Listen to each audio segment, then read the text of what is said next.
Hello guys, welcome to our channel Makmak Family.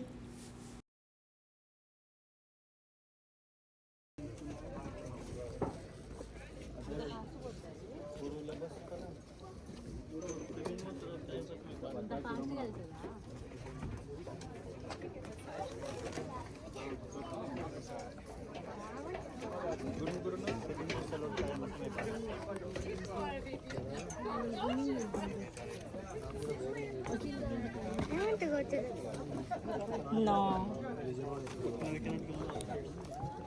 Why? Marco?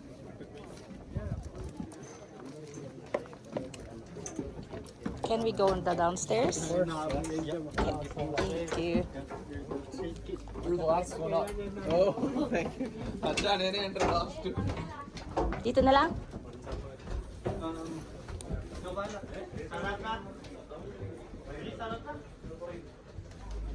Dito na lang para sakto.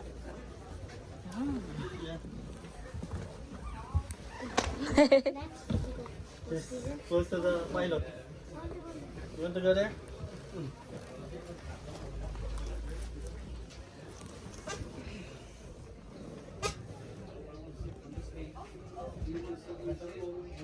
You're sitting next to the pilot.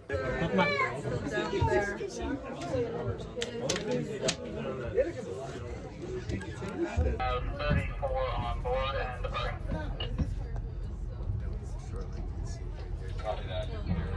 All right, welcome aboard, everybody. How are we all doing? Some people are woo, some people are good, some people are great. It's the end of the day, cruising out on the Upper Waterton Lake for about the next hour and 15 minutes. Now, before we get too far out, a very brief safety talk. Life jackets are found underneath your seats. If you don't see them, don't worry. There are more than enough for everyone on board. If you're on the top deck, you'll find yours at the very front of that top deck in a locker labeled life jackets. Child-sized life jackets can be found up here at the front just behind me. To put on a life jacket, undo the long straps, loop them around your back, and tie them off in the front. As well, we have two self-inflating life platforms on the roof inside those large white cylinders. Each fits 75 people, so more than enough for everyone on board. We also have man overboard, firefighting, and first aid equipment on board. Myself, as well as our crew, we are trained in the use of that equipment. As well, the top deck is limited to 20 persons. This is not really our choice, it's not about bench space, it's just Transport Canada regulation. So, if you do want to go up, you will have to wait until someone else comes down. Crew aboard today, we're in the boat, Captain Phil, a senior interpreter here in the park. He's going to be regulating the upper deck, making sure everyone's keeping safe, and as one, he knows a lot about the park, so if you have any questions, feel free to ask.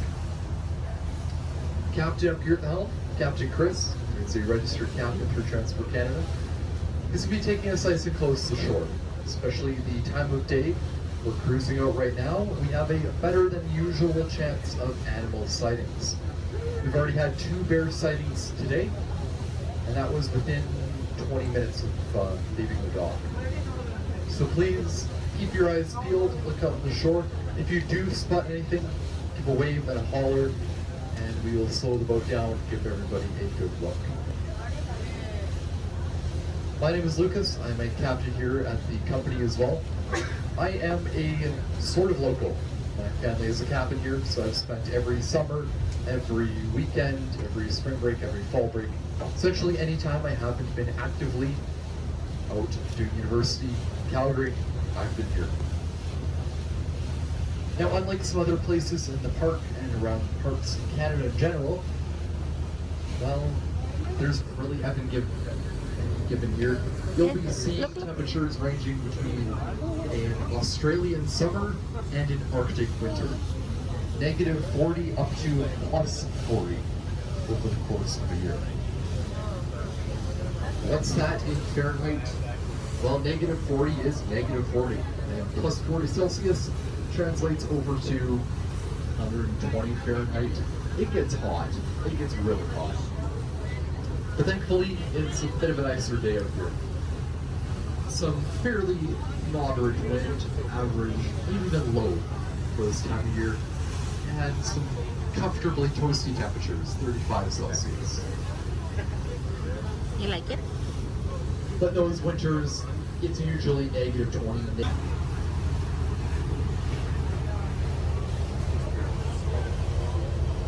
And when people went up some of the back roads, up to Akamina, Cameron Lake, come across deer that you can pet. Walk right up, pat them on their heads, scratch them behind the ears. The deer in Waterton are a little bit different. You can see signs around the town of someone cowering back in terror as a deer rears up with its hooves. That's been me a few times.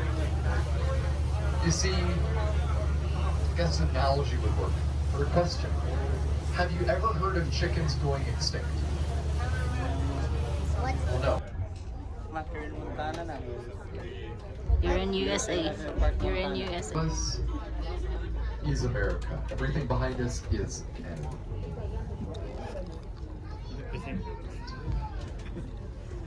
We're in United We're States gonna of do a little bit America. of spin, a little bit of maneuver here. It's one of the few places in the world where you can do a That's Glacier United National States Park, of America.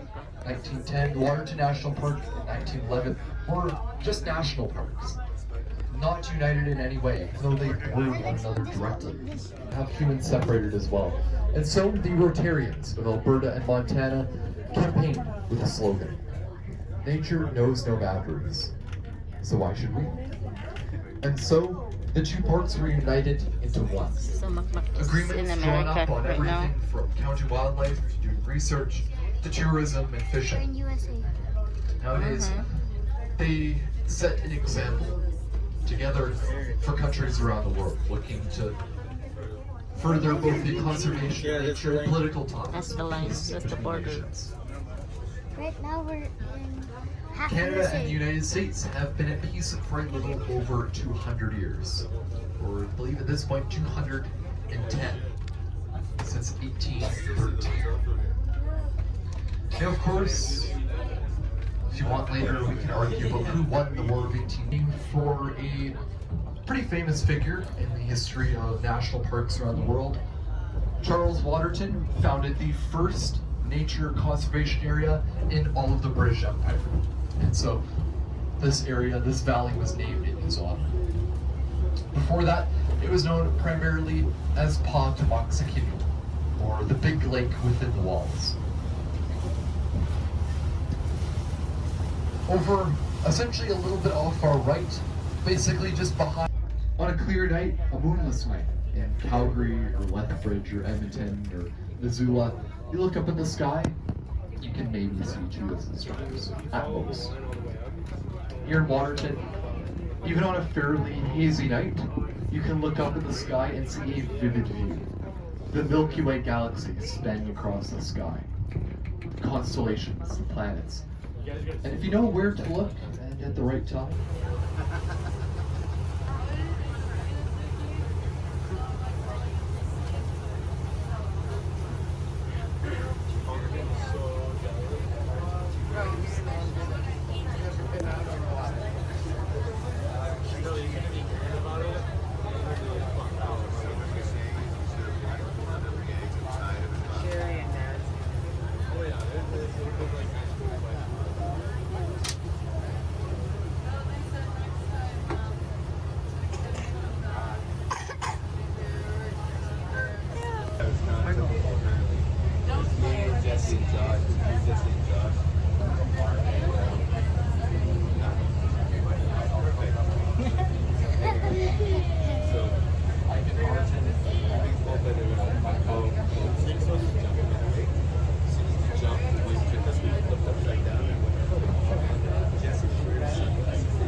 Makmak.